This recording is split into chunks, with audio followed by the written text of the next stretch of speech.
கர்த்தருக்கு ஸ்தோத்திரம். தலைவராகிய கிறிஸ்துவின் நாமத்தில் உங்களை வரவேற்கிறேன்.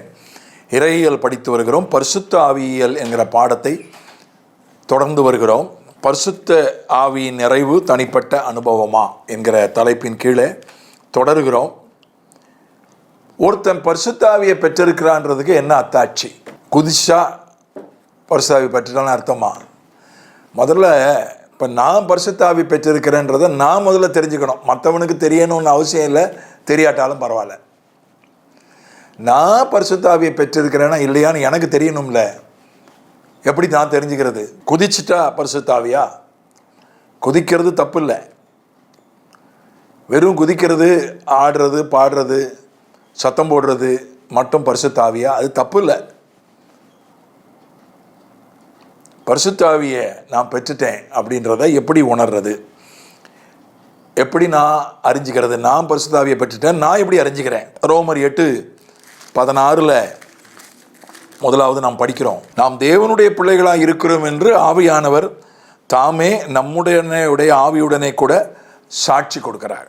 ஆவியானவர் தாமே நம்முடைய ஆவியுடனே கூட சாட்சி கொடுக்கிறார். நம்முடைய ஆவி எங்கே இருக்கு? நமக்குள்ள இருக்கு. சரீரத்துக்குள்ள ஆத்மா இருக்கு, ஆத்மாக்குள்ள ஆவி இருக்கு. உள்ளான மனிதன், ஆவிக்கு என்ன பேரு? உள்ளான மனிதன் உள்ள இருக்கு. அப்ப ஆவியுடனே கூட ஆவியானவர் சாட்சி கொடுக்கிறார். உள்ளுக்குள்ள ஆவியானவர் இருந்தால் தானே சாட்சி கொடுக்க முடியும். நம்முடைய ஆவியில ஒரு சாட்சி உண்டாகுது. என்ன சாட்சி? நாம் தேவனுடைய பிள்ளைகளாய் இருக்கிறோம், நான் தேவனுடைய பிள்ளை என்கிற ஒரு சாட்சி, ஒரு உறுதி, ஒரு நிச்சயம் ஏற்படுகிறது. நான் 12 வயசுல 1977 சென்னையில் ரட்சிக்கப்பட்டேன். அது எனக்கு ரட்சிக்கப்பட்ட அனுபவம். எனக்கு ஒரு பாவம் மன்னிப்பின் நிச்சயம் வந்தது, ஒரு ரட்சணியத்தின் சந்தோஷம் வந்தது, ஒரு உலகம் தரக்கூடாத சமாதானம், புத்தி கெட்டால சமாதானம் வந்தது. நான் ஆண்டவருடைய பிள்ளை என்கிற உணர்வு வந்தது. நான் ரட்சிக்கப்பட்டேன். ஆனால் போக போக சின்ன சின்ன குற்றம் குறைகள் விழுந்து எழும்பினேன். எனக்கு ஒரு சந்தேகம் வந்துச்சு. உண்மையிலே என் பாவங்கள் மன்னிக்கப்பட்டு விட்டதா? உண்மையிலே நான் ரட்சிக்கப்பட்டிருக்கிறேனா? உண்மையிலே நான் பரலோகம் போயிடுவேனா அப்படின்னு சந்தேகம் வந்துச்சு. திரும்ப திரும்ப ஜெபம் பண்ணுவேன், விழுவேன், எழும்புவேன். சந்தேகம் வந்துட்டே இருந்தது.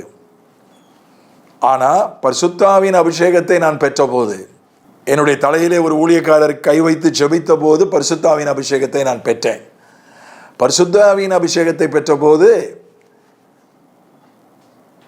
எனக்குள்ள ஒரு நிச்சயம் ஏற்பட்டது.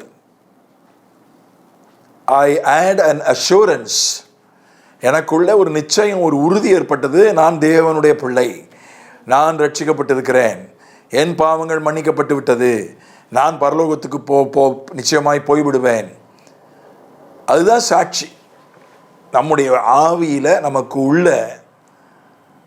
நம்முடைய மனசாட்சியில ஒரு நிச்சயம், ஒரு உறுதி, நான் தேவனுடைய பிள்ளை.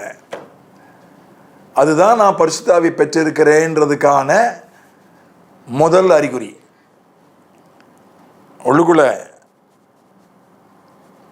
உள்ளுக்குள்ள பாருங்க, டாக்டர் என்ன பண்றாரு? ஸ்டெத்தஸ்கோப்பை வச்சு பார்க்குறாரு. முதல்ல இதய துடிப்பை தான் பார்க்குறாரு. அந்த மாதிரி உள்ளுக்குள்ள என்ன துடிக்குதுன்னு பார்க்கணும். நான் தேவனுடைய பிள்ளை என்று துடிக்குதா? அதுதான் அடையாளம். பரிசுத்த ஆவி பெற்றதுக்கு அடையாளம். ரெண்டாவது அடையாளம், 5 அடையாளங்கள் சொல்லப்பட்டிருக்கிறது. மார்க்கு 16 5 அடையாளங்கள் சொல்லப்பட்டிருக்கு. 16-17 மார்க்கில் விசுவாசிக்கிறவர்களால் நடக்கும் அடையாளங்கள் ஆவன. விசுவாசிக்கிறவர்கள், யோவான் 7:38-39, விசுவாசிக்கிறவர்கள் அடைய போகிற ஆவி. யோவான் 7:38-39. இப்போ விசுவாசிக்கிறவர்களுக்குள்ள பரிசுத்த ஆவியானவர் இருப்பார். அப்ப அந்த பரிசுத்த ஆவியை பெற்ற விசுவாசிக்கிறவர்கள், அவர்கள் அவர் என்ன அடையாளம்? இவன் இயேசுநாதரை நம்புறவன் அப்படின்றதுக்கு, இவனுக்குள்ள பரிசுத்த ஆவியானவர் இருக்கிறார்ன்றதுக்கு இது மற்றவங்களுக்கான அடையாளம். நான் முதல்ல சொன்னது அது எனக்கான அடையாளம். நான் பரிசுத்த ஆவியை பெற்றுட்டேன்றது என்னுடைய ஆவியில் ஒரு சாட்சி ஆவியானவர் கொடுப்பாரு. அது எனக்கு மட்டும்தான் உணர முடியும். ஸோ எனக்கு மற்றவங்க உணர முடியாது. ஆனால் அந்த 5 அடையாளத்தில் ஏதாகிலும் ஒரு அடையாளம் நிச்சயமாக இருக்கும். பரிசுத்த ஆவி பெற்றவனில் இந்த 5ல் ஏதாவது ஒன்று நிச்சயமாக இருக்கும். இது மற்றவங்க அறிஞ்சிக்கிறதுக்கு, ஓஹோ பிரைட் கென்னடி இடத்துல பரிசுத்த ஆவியானவர் இருக்கிறாரு அப்படின்னு எனக்கு சுற்றி இருக்கிறவங்க தெரிஞ்சுக்கிறதுக்கு இந்த 5ல் ஒரு அடையாளம் நிச்சயமாக எனக்குள்ளே இருக்கும். ஒன்று, என் நாமத்தினாலே பிசாசுகளை துரத்துவார்கள். இந்த 5ல் ஒன்று கட்டாயம் இருக்கும்.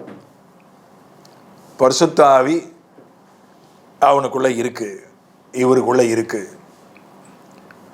இயேசுவின் பெயரை சொன்னால் பிசாசு ஓடும். அவர் பேரை சொன்னால் போதும்.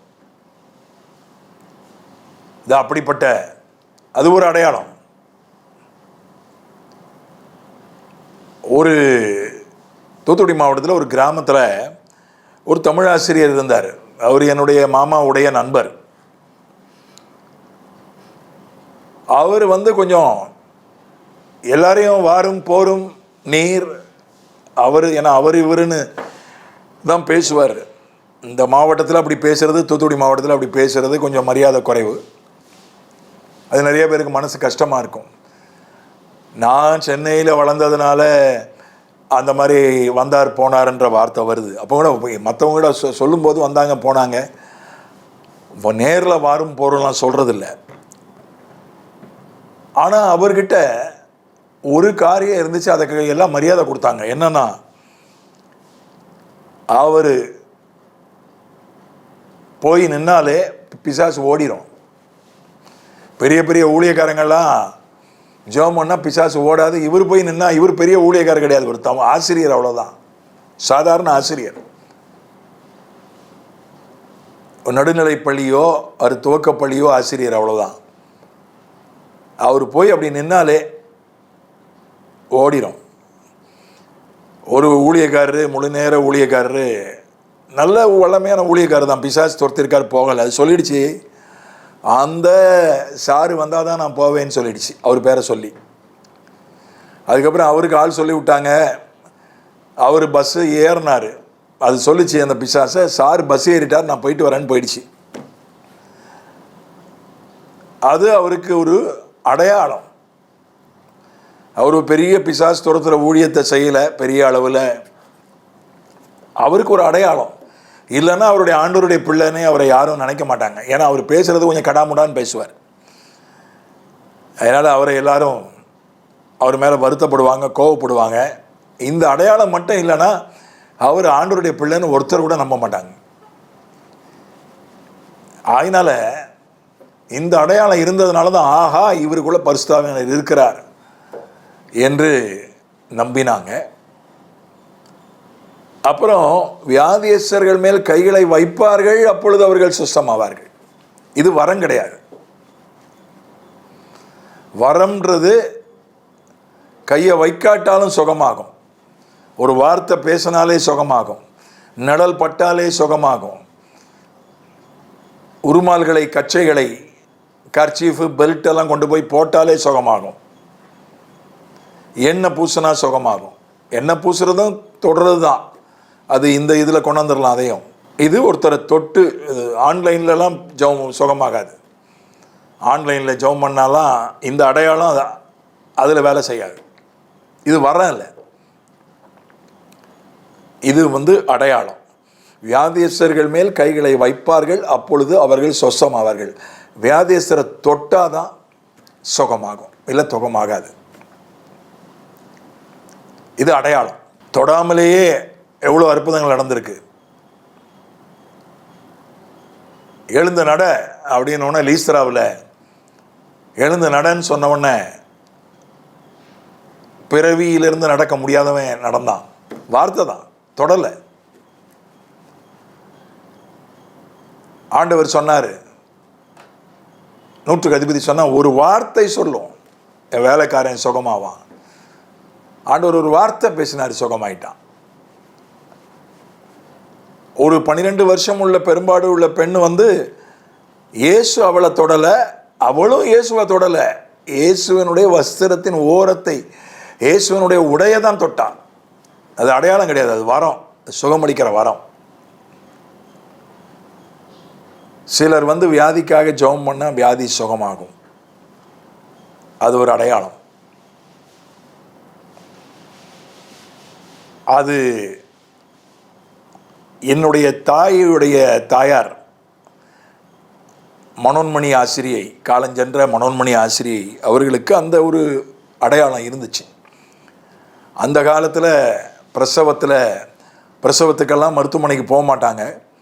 பிரசவத்தில் அநேகர் இறந்து போயிடுவாங்க. பிரசவம் வீட்டிலே தான் நடக்கும், மருத்துவச்சி தான் பார்ப்பாங்க. அப்படி என்னுடைய தாத்தாவும் பாட்டியும் ஆசிரியர்கள், சபை ஊழியர்களாகவும் இருந்தார்கள். அதனால் யாருக்காவது பிரசவத்தில் சிக்கல் ஏற்பட்டால் அப்போ ஆண்கள் போய் ஜெபம் பண்ண மாட்டாங்க. தாத்தா உபதேசியார் அவங்க போய் ஜெபம் பண்ண மாட்டாங்க, பாட்டி அம்மா தான் கூப்பிடுவாங்க. எங்கள் பாட்டி போய் ஜெபம் பண்ணால் அந்த பிரசவம் எவ்வளோ சிக்கலாக இருந்தாலும் சுகமாயிரும், சுகப்பிரசவம் ஆயிரும். அப்படி ஒரு சுகமளிக்கிற ஒரு அடையாளம் எங்கள் பாட்டிக்கு உண்டு.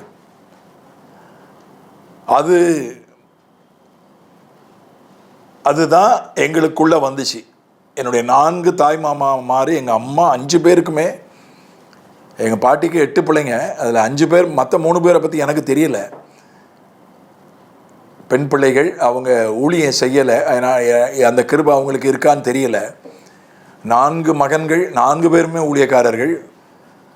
என்னுடைய தாயார், அவருடைய மூத்த மகள், அவங்க ஜெபம் பண்ணால் வியாதி சுகமாகும். அதே மாதிரி நான் ஜெபம் பண்ணால் வியாதி சுகமாகும். எங்கே போனாலும் எல்லா வியாதியும் சுகமாகும், எப்போதும் சுகமாகும் நான் சொல்ல வரல. எங்கே போனாலும் ஒரு சின்ன வியாதியாவது சுகமாகும். நான் ஜெபம் பண்ணாட்டா கூட, நான் சுகத்தை பற்றி பேசாட்டா கூட அங்கே யாராவது ஒருத்தருக்கு சுகமாகி விட்டது என்று எனக்கு தகவல் வரும். இது ஒரு அடையாளம். சில நேரங்களில் அது குடும்பங்களில் இருக்கும். எங்கள் பாட்டி, அதுக்கப்புறம் எங்கள் அம்மா, என் தாய் மாமாமார், அப்புறம் எனக்கு என் மகன், அதே மாதிரி என்னுடைய மூத்த மகனும் ஊழியம் செய்கிறான், அவனும் ஜெபம் பண்ண சுகமாகும். இது ஒரு அடையாளம். அதனால் நாங்கள் ஹீலிங் கூட்டம் நடத்துறது இல்லை. நீங்கள் பார்த்துருப்பீங்க டிவியில், நான் போதிக்கிறது தான் என்னுடைய அழைப்பு. அதனால் வேதத்தை நான் போதிக்கிறேன். நான் வியாதிக்காக ரொம்ப ஜெபம் பண்ணுறது இல்லை. ஜெபம் பண்ணாட்டாலும் சுகமாகும். அதனால் அது ஒரு அடையாளம். குறிப்பாக இது தொட்டு ஜெபம் பண்ணால் அந்த அடையாளம் வேலை செய்யும்.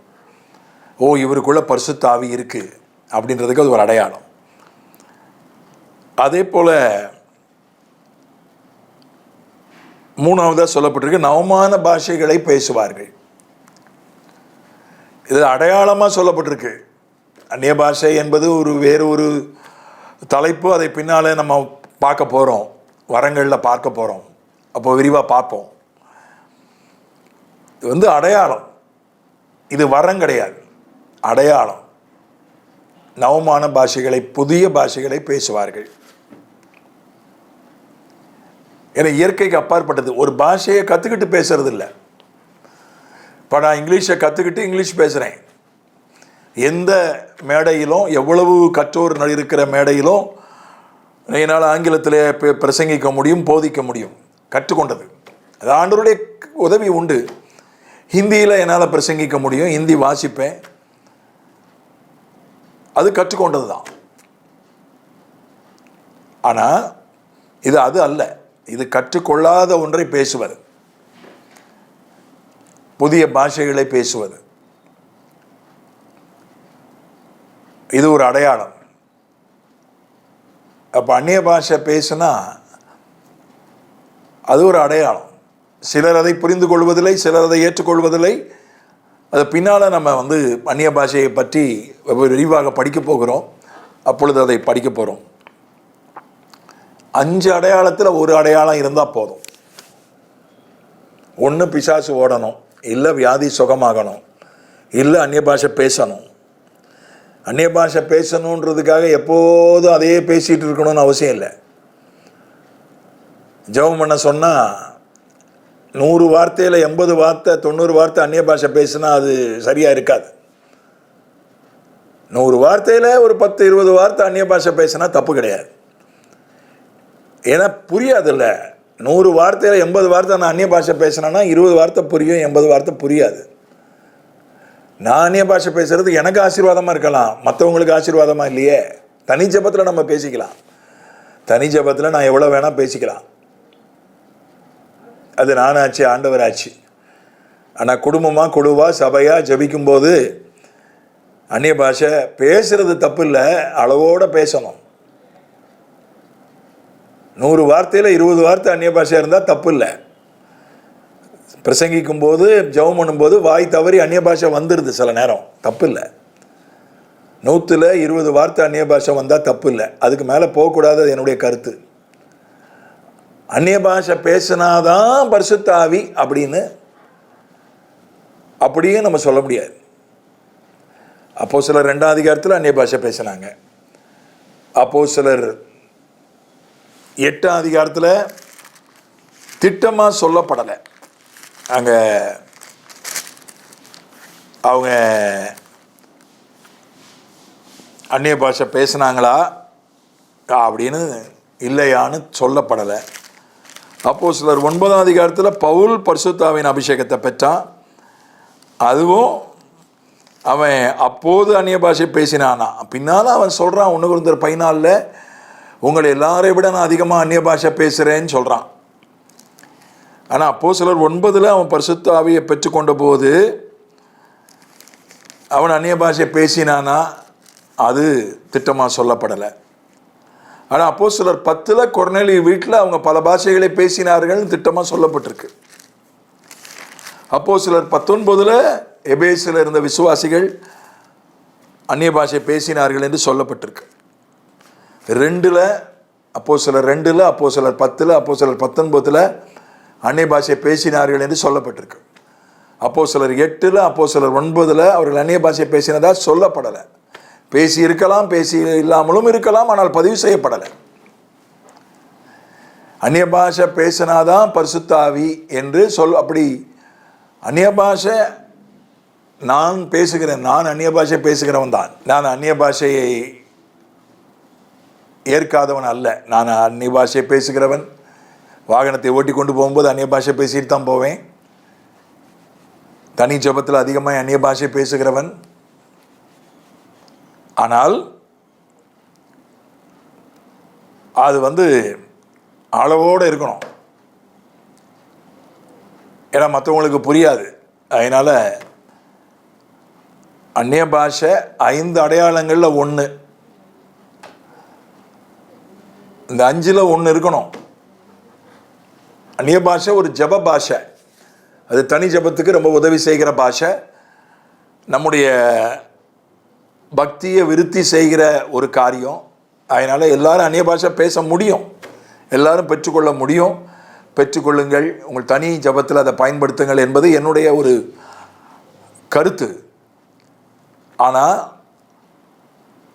அந்நிய பாஷை மட்டும்தான் அடையாளம் போடலை.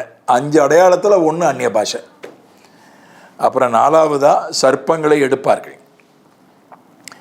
இது பிசாசுக்கு அது சம்மந்தப்பட்ட விஷயம் அல்ல. ஏன்னா பிசாசுகளை துரத்துவார்கள், அதில் எல்லாமே அடங்கி போயிடுது. இது சர்ப்பங்களை எடுப்பார்கள்னா பாம்பு கடி, விஷ கடிகளை. அந்த காலத்தில் அதுக்கெல்லாம் சிகிச்சை கிடையாது. வியாதியஸ்தர்ன்றது வேற. வியாதியஸ்தர்ன்றது நோய்வாய்ப்பட்டவர்கள். ஆனால் ஒரு விஷப்பூச்சி, ஒரு ஒன்று உடம்புல ஏறி போச்சு, அது விஷ ஜந்துக்கள், அது எது கடித்தாலும் சரி, அது நாய்க்கடியோ பாம்பு கடியோ தேள் கடியோ, அவைகளை சுகமாக்கக்கூடிய ஒரு வல்லமை தான் சர்ப்பங்களை எடுப்பார்கள். சாவுக்கு ஏதுவான யாதொன்றை குடித்தாலும் அது அவர்களை சேதப்படுத்தாது. விஷம், ஒரு விஷத்தை குடிச்சிட்டாலும் ஒன்றும் செய்யாது. வேணும்னே குடிப்பதல்ல, வேணும்னே கையில் பாம்பை வச்சுக்கிட்டு, நான் அப்படி ஒரு வீடியோ பார்த்தேன்.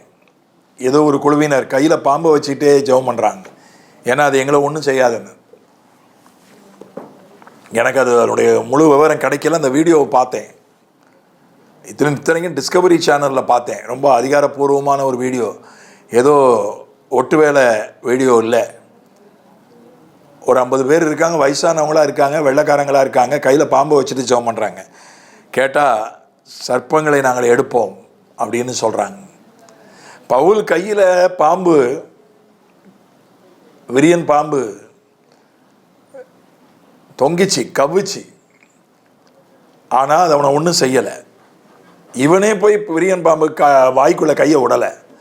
அது எதிர்பாராத விதமாக நடந்தது. அவனை ஒன்றும் செய்யலை. இது ஒரு அடையாளம். சிலருக்கு 5 அடையாளமும் இருக்கலாம், சிலருக்கு ஒரு அடையாளம் தான் இருக்கும். அது ஒரு அடையாளம். பாம்பு அவனை கடிச்சது, அவன் செத்துருவான்னு எல்லாம் காத்திருந்தாங்க, சாகலை. அதுக்கப்புறம் அவன் தேவன் என்று சொன்னார்கள். இவனுக்குள்ள ஏதோ ஒரு தெய்வீக சக்தி இருக்குதுன்னு ஜனங்க புரிஞ்சுக்கிட்டாங்க. அதான் ஒரு அடையாளம். அது பாம்பு கடியோ நாய்க்கடியோ, இவங்க ஜெபம் பண்ணாங்கன்னா அது சரியாயிரும். பாம்பு கடியோ நாய்க்கடியோ தேள் கடியோ வேறு எந்த விஷ ஜந்துக்களுடைய கடியோ, எந்த யாராவது விஷம் வச்சிடுறாங்க. சாது சுந்தர் சிங்குக்கு சொந்த குடும்பத்தார் விஷம் வச்சாங்க. சாது சுந்தர் சிங்கும் இன்னொரு உறவினர் ஒருவரும் 2 பேர் தான் ரட்சிக்கப்பட்டாங்க. சீக்கிய மதத்தை சார்ந்தவர்கள். அவங்க எவ்வளவோ ஆசை காட்டி பார்த்தாங்க, பேசி பார்த்தாங்க. இந்த 2 பேரும் மசியலை, நாங்கள் ஆண்டவரை விடமாட்டோம்னு சொல்லிட்டாங்க. 2 பேருக்குமே விஷம் வச்சுட்டாங்க, சாது சுந்தர் சிங்குக்கும் அந்த உறவினருக்கும். அவர் செத்து போயிட்டார். சாது சுந்தர் சிங்கை ஒன்றும் செய்யலை, அந்த விஷம் ஒன்றும் செய்யலை. சாது சுந்தர் சிங்குக்கு அந்த அடையாளம் இருந்துச்சு. இந்த அடையாளம் வேலை செஞ்சது. சாதுக்கு எது வந்தால் யாதொன்றை குடித்தாலும் அது அவர்களை சேதப்படுத்தாது என்கிற அடையாளம் வேலை செஞ்சது. ஆனால் இன்னொருத்தருக்கு அது வேலை செய்யலை. அவர் தன்னுடைய ராஜ்யத்தை போய் அடைந்து விட்டார். சாது சுந்தர் சிங் இந்த சம்பவத்துக்கு பிறகுதான் தன் வீட்டை விட்டு, ஊரை விட்டு வெளியேறி அவர் வெளியே போய்விட்டார். அவர் தன்னுடைய வாழ்க்கை வரலாறுல இதை எழுதுகிறார். அதனால் அந்த 5 வரமும் எல்லாருக்கும் இருக்கும்னு சொல்ல முடியாது. சிலருக்கு இருக்கும், சிலருக்கு இருக்காது. ஒரு பரிசுத்த ஆவி பெற்றவரை பாம்பு கடிச்சதுன்னா அவர் சிகிச்சையை எடுக்க வேண்டாம், அவர் பழச்சிக்கிடுவார்னு சொல்ல முடியாது. இந்த அடையாளம் இருந்தால் அவரை ஒன்றும் செய்யாது. அந்த அடையாளம் இல்லைன்னா கண்டிப்பாக சிகிச்சை எடுக்கணும். எல்லாருக்கும் இந்த 5 அடையாளமும் இருக்கும்னு சொல்லப்படலை. 5ல் 1 கண்டிப்பாக எல்லாருக்கும் இருக்கும். அதனால் அதை பார்த்து தான், ஐயோ இவனை பாம்பு கடிச்சது உடனே செத்துருவான்னு பார்த்தா வீங்கி செத்துருவாங்க. இது கடித்தாலே உடனே செத்துருவாங்க, உளுந்து செத்துருவாங்க. இவனுக்கு ஒன்றும் ஆகலை, இவனுக்குள்ள ஒரு தெய்வீக சக்தி இருக்குன்னு அவன் சொன்னதை கேட்டாங்க. அதுக்கப்புறம் வியாதி உள்ள ஒரு நபரிடத்தில் கூட்டி கொண்டு போனாங்க. மெலித்தா தீவில் அப்போஸ்தலர் 28 அதிகாரத்தில். அவன் போய் அந்த இரத்த பேதியில் கஷ்டப்படுற மனுஷனுக்கு ஜெபம் பண்ணி சுகமாயிடுச்சு. அதுக்கப்புறம் அந்த ஊரில் இருக்கிற எல்லாரும் வியாதி உள்ளவங்களும் வந்து ஜெபிச்சுக்கிட்டாங்க, எல்லாருக்கும் சுகமாயிடுச்சு. அது பவுலுக்கு 1க்கு மேற்பட்ட அடையாளங்கள் இருந்தது. இந்த 5ல் இது 9 வரங்கள் அல்ல, அது வேறு. இது 5 அடையாளங்கள். இந்த 5 அடையாளங்களில் ஏதாவது ஒன்று நிச்சயமாக பரிசுத்த ஆவியை பெற்றவர்களுக்கு இருக்கும். அதுக்காக நம்ம போய் டெஸ்ட் பண்ணி பார்க்கக்கூடாது, விஷம் குடித்து பார்க்கக்கூடாது, விஷம் வேலை செய்தா இல்லையா, கர்த்தரை சோதித்து பார்க்கக்கூடாது, விஷப்பூச்சி வாயில் கை வச்சு பார்க்கக்கூடாது, வேலை செய்தா இல்லையா. அந்த மாதிரி கிறுக்குத்தனம்லாம் யாரும் பண்ணக்கூடாது. அப்படி பண்ணினவர்கள் உண்டு வரலாற்றில், அப்படி நாம் பண்ணக்கூடாது. இந்த 5ல் 1 நிச்சயமாய் இது நாம் பரிசுத்த ஆவி பெற்றவன் என்று மற்றவர்களுக்கு காட்டுவதற்காக. பிதாவே இயேசுவின் நாமத்தில் நாங்கள் பரிசுத்த ஆவியின் அபிஷேகத்தை பற்றி ஆராய்ந்து பார்த்தோம். எங்களுடன் ஆவியுடையனே கூட ஆவியானவர் சாட்சி கொடுக்கிறார். நான் பரிசுத்த ஆவியை பெற்றிருக்கிறேனா இல்லையா என்பதற்கு ஆவியானவர் கொடுக்கிற அந்த சாட்சி, அந்த நிச்சயம், அந்த உறுதி, அது அடையாளமாக இருக்கிறதற்காக ஸ்தோத்திரம். ஆண்டவரே, 5 அடையாளங்களில் ஒரு அடையாளம் நிச்சயமாக வேலை செய்யும். பிசாசு துரத்துதல், வியாதியஸ்தர்கள் மேல் கைகளை வைத்தவர்களை சுகமாக்குதல், நவமான பாஷைகளை பேசுதல், விஷ ஜந்துக்களால் கடிபட்ட போதும்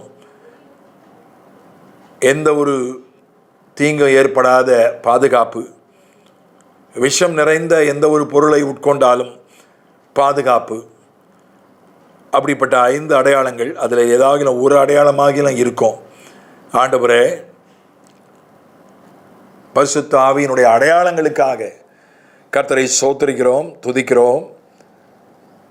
இது இந்த நாட்களிலே வெளிப்பட கிரியை செய்ய நாங்கள் ஜெபிக்கிறோம். இயேசுவின் மூலமே பிதாவே, ஆமென்.